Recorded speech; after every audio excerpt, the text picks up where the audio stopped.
Hello, hello, Divine Family, bienvenue ou bon retour, vous êtes en compagnie de Miss Papesse et aujourd'hui nous allons prendre un moment d'introspection pour lever le voile sur votre année 2023. Pour ce faire, je suis accompagnée de différents tarots et cartes oracles et nous allons procéder de telle façon. Avec ce tarot, les 22 arcades majeures du tarot, nous allons voir l'énergie générale de votre année 2023. Après ça, maison par maison, avec les cartes oracles soleil, nous allons voir ce qu'il en est. Elles seront accompagnées aussi de cartes des 22 arcades majeures du tarot de Marseille. Enfin, nous allons fignoler tout ça mois par mois en utilisant ce tarot-là, accompagné d'un petit Lenormand. Et aucun tirage ne devrait se faire sans une carte oracle, je dirais, d'encouragement. Nous allons finir avec les cartes de la loi de l'attraction pour donner un message pour le signe en solaire, en ascendant et en lunaire. Mais avant, je voulais vous souhaiter une excellente et heureuse année 2023. J'espère que toutes vos aspirations, tous vos rêves, tous vos souhaits cette année se réaliseront et surtout la santé, parce que de toute façon, sans santé, on ne peut rien faire. Pour finir, je voudrais vous dire que vous avez l'entière responsabilité de votre vie. C'est une personne, quelle qu'elle soit, ou une personne qui vous tire les cartes, c'est juste, on va dire, une possibilité de votre vie. C'est vous qui avez les cartes en main, c'est vous qui pouvez changer absolument tout ça. Donc si vous constatez, ou en tout cas vous considérez que ce que j'ai pu vous dire, ça n'allait pas du tout avec votre point de vue, je vous prie de changer de chaîne ou en tout cas d'aller voir autre chose.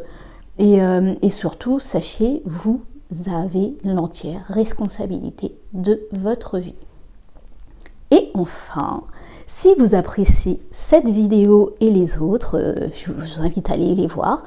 Venez compléter la Divine Family et abonnez-vous, mettez un petit pouce, mettez un commentaire, j'en serais très très ravie. Et puis surtout, je vous conseille vraiment de venir, je dirais, durant les prochains mois, regardez, vérifiez ce qu'il en est, qu'est-ce qui s'est passé, est-ce que les choses que vous avez entendues se sont produites, ou en tout cas est-ce que ça vous parle beaucoup plus maintenant qu'auparavant quand vous avez écouté une première fois la vidéo. Donc voilà, nous allons commencer tout de suite. Bisous, à tout de suite. Coucou, coucou, amis Gémeaux, voyons voir ce que vous prévoit cette année 2023. Alors, comme énergie générale, vous avez le diable. Ok, c'est peut-être l'année où il est temps de se faire plaisir, d'écouter son instinct, en tout cas d'écouter ce qu'on veut faire le plus, ou ce qu'on désire le plus, mais faites attention parce que des fois, on est un petit peu trop dans l'excès avec cette carte. Pour la maison 1, donc votre personnalité, comment les autres vous perçoivent, vous avez en arcade majeure la roue de fortune. Ok, alors on va voir avec la soumission. D'accord, alors j'ai l'impression que vous êtes un peu enfermé, en tout cas vous avez vous enfermez sur vous-même. Pourtant, parce que regardez, si vous regardez bien la carte, la cage est ouverte, hein, donc vous pouvez sortir comme vous voulez. Et peut-être que cette année, avec cette roue de fortune, eh ben oui, vous ouvrez cette cage et vous allez sortir d'un enfermement en fait. Donc, d'accord. Maison 2, la maison des ressources, des finances, des possessions matérielles. Voyons voir ce que vous avez en arcade majeure. L'empereur, Très très belle carte. Et la protection. D'accord. Alors cette année c'est simple, je pense que vous possédez des choses déjà, ou en tout cas vous avez mis en place certaines choses qui vous permettent d'avoir des ressources et des finances, et vous faites attention là, cette année à ne pas trop, ni trop dilapider, ni trop non plus, je dirais, donner à droite à gauche. Et puis avec cette maison en lune, en bélier, c'est vraiment pour moi, ma famille, je fais très attention à tout ce qui concerne les finances pour cette année.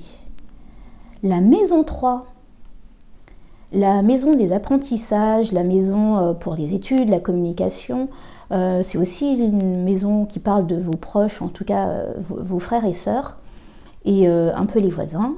Voyons voir ce qu'il en est. La papesse.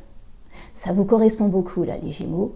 Vous êtes en mode introspection et la papesse, c'est le savoir, c'est celle qui sait les choses. Votre carte oracle vous dit la mise en scène. D'accord.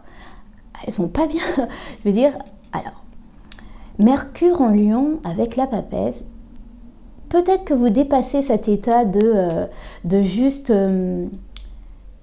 apprendre et savoir les choses, et peut-être que vous commencez aussi à mettre en action, en tout cas pour le monde et pour les autres, en communiquant vos savoirs cette année. Très beau. La maison 4, la maison du foyer, de votre cadre de vie, des parents, de la famille, voyons voir. Le jugement mal inspecté. Alors, le jugement... La polyvalence. Avec le jugement et la polyvalence, moi j'ai l'impression que il faudrait plutôt, en tout cas, essayer d'être équitable envers tout le monde, que ça soit envers vos études, on verra par rapport au travail ce qu'il en est, et vos activités aussi. Mais ouais, j'ai l'impression que vous pouvez tout faire, plus ou moins. Vous êtes polyvalent, mais avec ce jugement mal inspecté, j'ai l'impression que des fois, vous laissez un projet ou en tout cas un domaine aller plus par rapport à l'autre. La maison 5, donc la maison des projets, la maison de la créativité, du jeu, du plaisir, vous avez... Ok, la maison Dieu. Et voyons voir. La carte oracle. La fortune. D'accord. Alors. La maison 2 et la fortune, pour de vrai, cette fois-ci, au fait, je ne la vois pas négative, cette maison Dieu, mais je vois plutôt un coup de foudre qui arrive. Vous avez presque un eureka, je sais enfin où aller dépenser mes énergies, en tout cas, tout ce qui concerne la création et en tout cas les jeux et la créativité. En plus, ça parle avec cette maison 3 de la mise en scène. Peut-être que oui, là vous mettez en place quelque chose de créatif. La maison 6, donc la maison du travail et du quotidien, les habitudes, le travail que l'on fait, enfin le métro boulot dodo si je puis dire.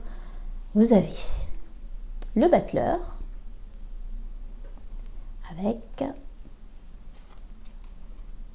la reconnaissance. Ah, c'est magnifique. Donc vous avez mis quelque chose en place, vous avez commencé quelque chose et en plus de ça, avec la lune en lion, c'est que vous attendez la reconnaissance, mais avec le battleur, si vous avez bien mis vous êtes bien mis en action et vous avez bien fait, vous avez mis dans la matière ce que vous voulez faire, il y a de la reconnaissance qui arrive dedans, donc c'est merveilleux. Et en plus de ça, moi je pense que ça parle aussi avec la maison 3 et cette maison 5. Je pense que vous avez réussi à trouver un domaine particulier qui vous intéresse et vous avez mis ça en action Et là, au fait, il y a des choses qui se passent avec. Très beau.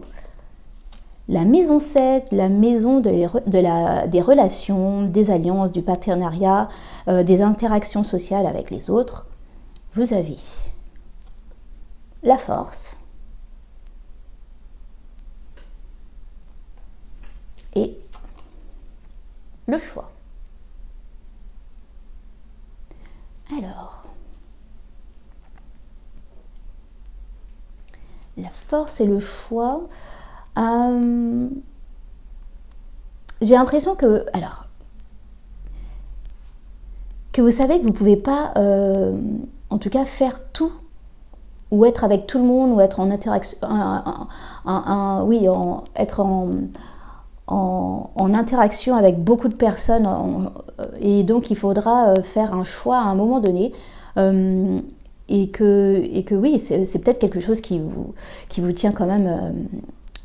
Vous avez du mal à le faire, mais va falloir prendre sur vous et faire ce choix, parce que j'ai l'impression que si vous continuez à garder beaucoup d'interactions, il y a de grandes chances de ne pas pouvoir... je dirais, c'était la maison 4, là, où vous aviez je sais plus quelle carte d'arcade que vous avez eu majeure qui était mal inspectée. Je pense que vous ne pouvez pas vous perdre dans tout. Donc il va falloir quand même faire des choix au niveau des relations.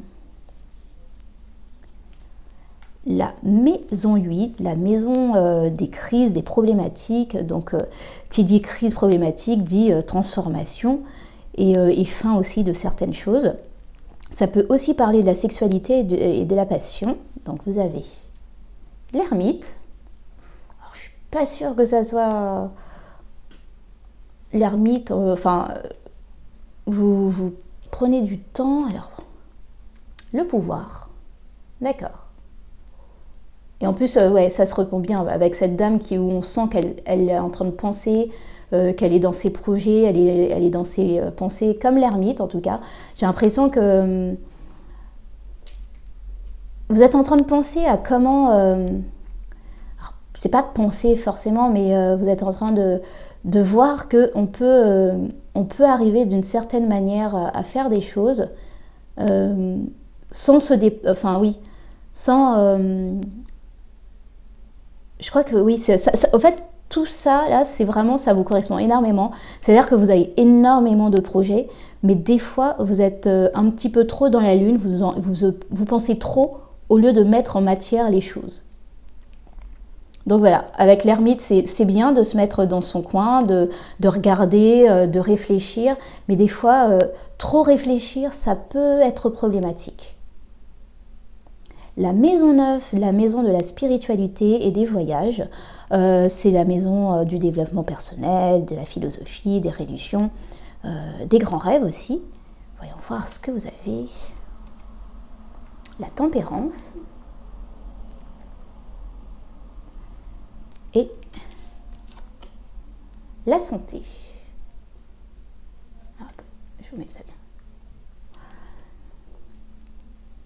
Ça m'a l'air assez équilibré au fait pour la maison 9, donc c'est une très bonne chose. Ça veut dire que en tout cas, vous développez doucement mais sûrement. Vous en faites pas trop non plus, mais vous en faites quand il le faut. La maison 10, la maison de la carrière, de la réputation, de votre image publique, de vos responsabilités sociales, vous avez l'étoile mal respectée avec le pragmatisme. D'accord. Alors attendez, parce que je crois que vous l'avez mal vu. Le pragmatisme avec l'étoile mal respectée. J'ai l'impression que vous êtes un peu frileux cette année pour aller décrocher vos rêves, aller vraiment, je dirais, les chercher, aller travailler pour les concrétiser.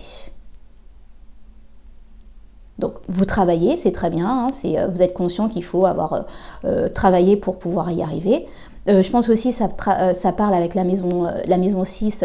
Donc, si vous mettez les choses en place, ben, il y a de la reconnaissance. Mais j'ai l'impression que vous avez d'autres projets.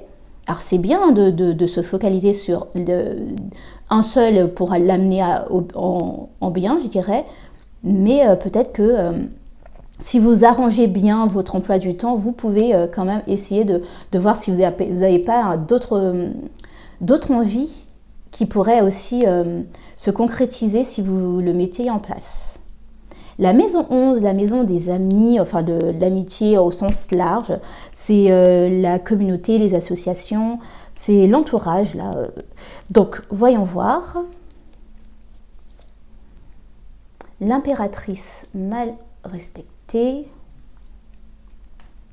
avec l'égoïsme. D'accord. Alors,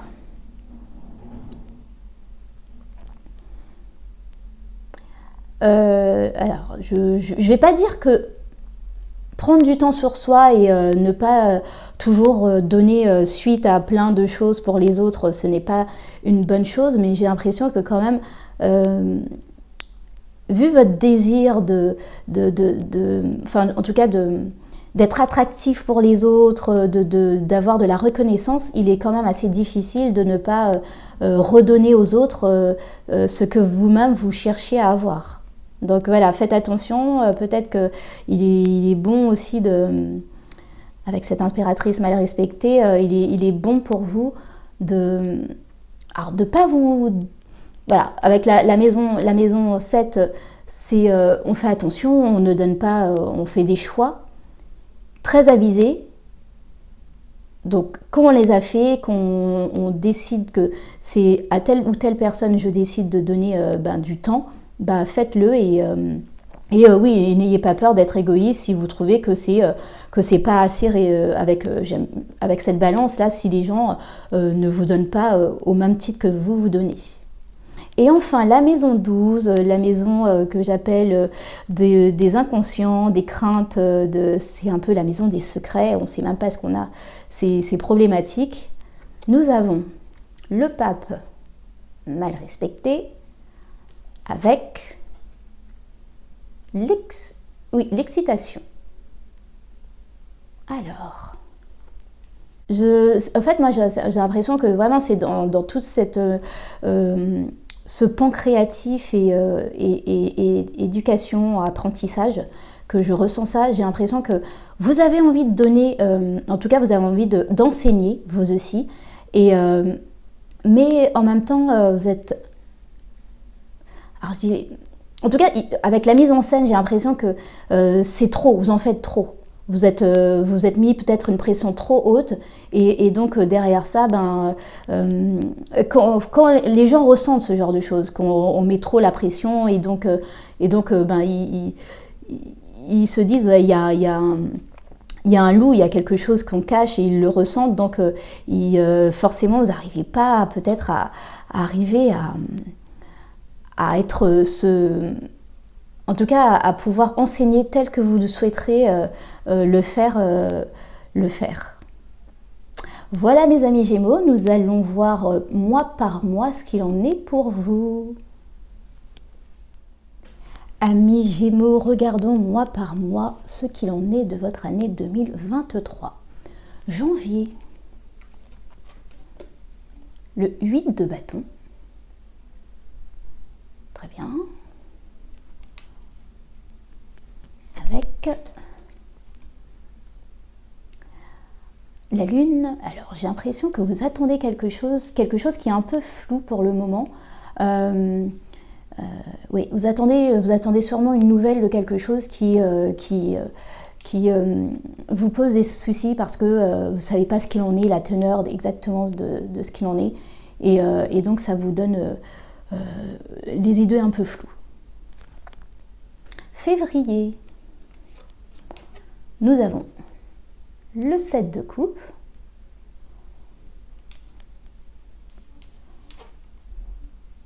le mont, la montagne.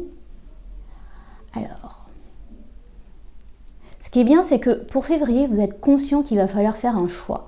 Vous avez beaucoup d'idées, vous avez beaucoup de choses où vous avez envie de vous passionner pour, mais avec le monde, c'est des difficultés à tous les faire. Donc justement, là, il faut se décider à faire en tout cas à prendre un choix et assez rapidement.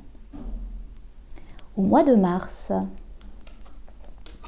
vous avez le 6 de denier.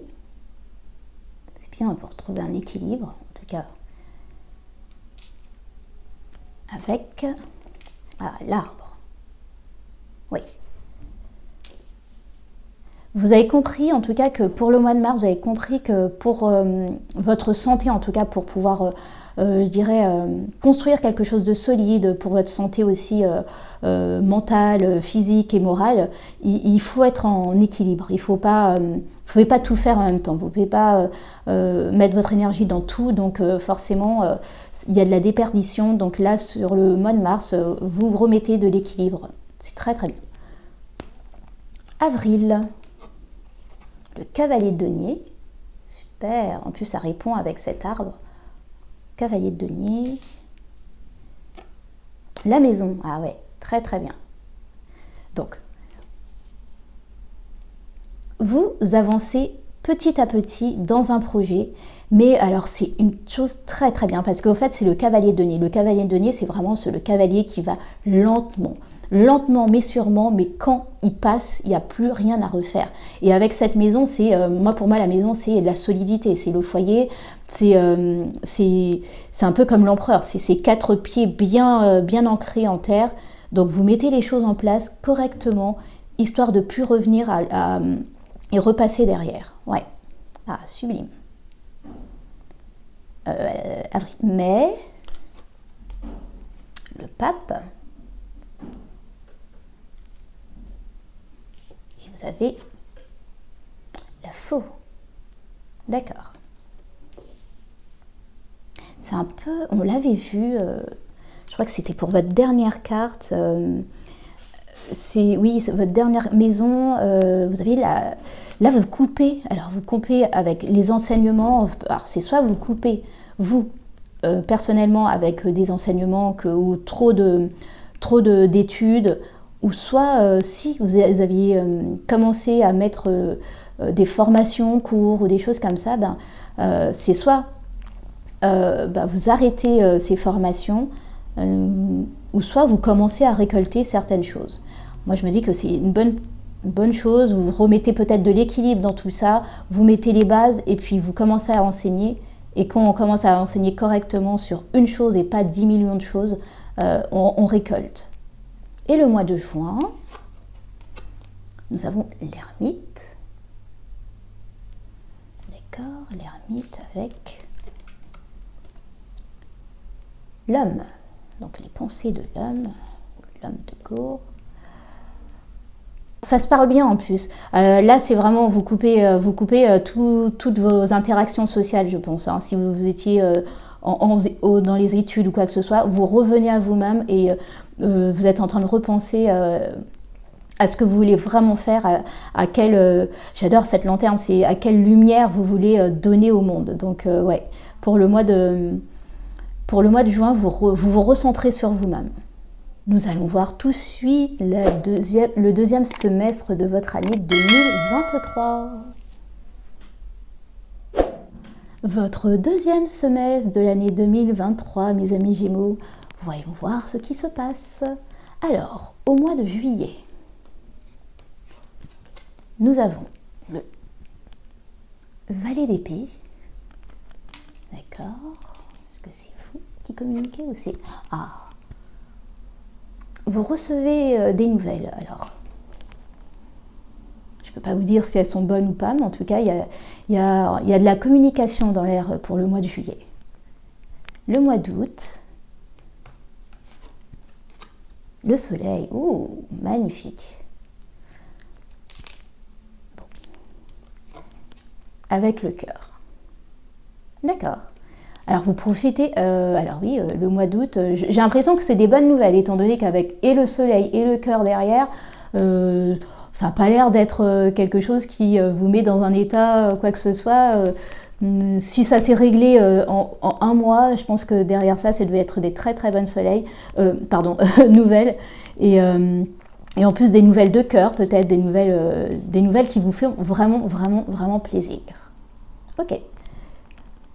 Le mois de septembre, nous avons le valet de denier. D'accord. Avec le soleil. D'accord. Alors, habituellement, c'est pas le valet de denier, c'est vraiment, on commence à mettre en terre, on sait qu'on a du talent, on sait qu'on peut monétiser tout ça en tout cas. Et j'ai l'impression que, au fait, c'est plutôt. Alors, attendez, c'était quoi votre carte maison, voilà. J'ai l'impression que cette carte de la reconnaissance, c'est pendant ces mois d'été là que vous recevez cette reconnaissance. Votre talent est reconnu en tout cas. Très très beau. Alors c'est octobre 2023. La justice. Ok. Avec la fleur de lys. Alors peut-être, parce qu'avec la fleur de lys, c'est quelque chose pour moi qui n'est pas encore totalement concrétisé. J'ai l'impression que là, on vous demande... alors, vous avez expérimenté peut-être pendant les mois d'été, là. Vous avez expérimenté des nouveaux talents et vous voyez que ça marche. Et là, on vous demande peut-être d'acter ça avec la loi, de faire ce qu'il faut... de faire ce qu'il faut au niveau de la loi pour pouvoir faire ce qu'il y a à faire correctement, en fait, que vous n'ayez pas de problème. Le mois de novembre, nous avons le monde. D'accord. Avec le choix. Oui, après c'est logique. Alors, j'ai l'impression que vous avez fait un tour complet de certaines choses et que là, il y a un nouveau choix à faire pour ce mois de novembre. En tout cas, vous avez fait le tour de certaines choses et maintenant, il faut faire un choix. Et enfin, le mois de décembre, le cavalier de coupe, vous avez fait le choix du cœur, on dirait, avec la clé, ouais. En décembre, vous décidez de suivre votre cœur, vous décidez de suivre vraiment ce qui vous fait palpiter, quoi. Je ne sais pas si c'est ces choses-là qui vous ont mis, je dirais, si c'est ces mêmes choses qui sont encore au mois de décembre, mais en tout cas, quoi qu'il arrive, vous repartez sur un chemin dans lequel vous suivez votre cœur et en plus de ça, on vous confirme que c'est la clé du succès. Et en tout cas, de toute façon, suivre son cœur, c'est toujours la clé pour tout. C'est-à-dire que quoi qu'il arrive, au moins vous avez suivi ce qui vous plaisait le plus et ce qui était le plus important pour vous. Amis Gémeaux, nous nous retrouvons pour vos cartes conseils de la loi de l'attraction. Donc, pour les Gémeaux solaires, nous avons « Je divise chaque jour en segments d'intention ». Le point d'où vous percevez de manière consciente est un segment. Votre journée peut être divisée en nombreux segments. Il n'est pas nécessaire d'avoir un planning rigide de segments, mais il est important d'identifier le passage d'un segment d'intention à un autre. Je divise chaque jour en segments d'intention. Pour les ascendants Gémeaux, nous avons mon pouvoir créatif réside dans l'instant.